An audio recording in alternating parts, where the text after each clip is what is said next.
இந்த கவிதையை எழுதி வாசிப்பவர் மலர்விழி. கவிதை 1. கூதிர்காலம். ஒரு சங்கிலி பிணைத்திருக்கிறது மறந்ததாய் நம்பும் உறவிற்கும் விட்டு விட்டு பெய்யும் இந்த மழைக்கும். கோடை காலம் கூட்டத்தில் கையசைத்து நகரும் நண்பனைப் போல எந்த சுமையையும் நமக்கு தருவதில்லை. நடந்து நடந்து அயர்ந்த நத்தை உறங்கிக் கொள்ள ஒரு கூட்டை சுமப்பது போலத்தான் இந்த டிசம்பர் குளிர் நினைவுகளை தாங்கி அடைகாக்கிறது. ஆனால் இந்த கூதிர்காலம் ஈரக்காலுடன் நடக்கும் நங்கையாய் அகம் முழுக்க மோகத்தை விதைத்து விடுகிறது. இல்லை என்றால் எங்கோ நீர் குடித்த மேகம் சிதறவிட்ட துளிகள் சமுத்திர ஆழத்தில் கிடந்த சிப்பியை கடற்கரையில் எரிந்துவிட்டு போவதாய் உன் முத்தத்தை நினைவிலிருந்து ஏன் மீட்டெடுக்கிறது இந்த நாள்?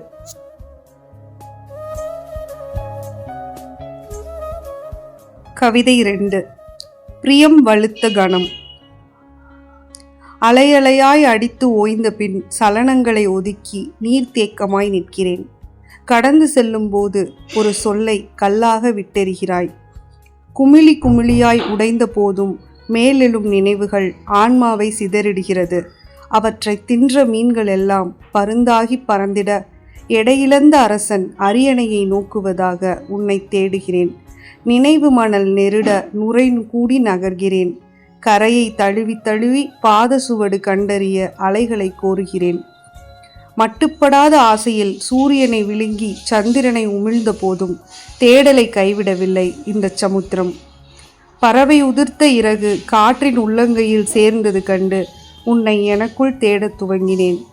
பரிசுத்த ஆவியின் பெயரில் பிரார்த்தித்த அன்பின் வழி உணர்ந்து கொண்டேன். அன்று என் ஆழத்தில் முயங்க நீ வீசி எறிந்த சொல் காதல்.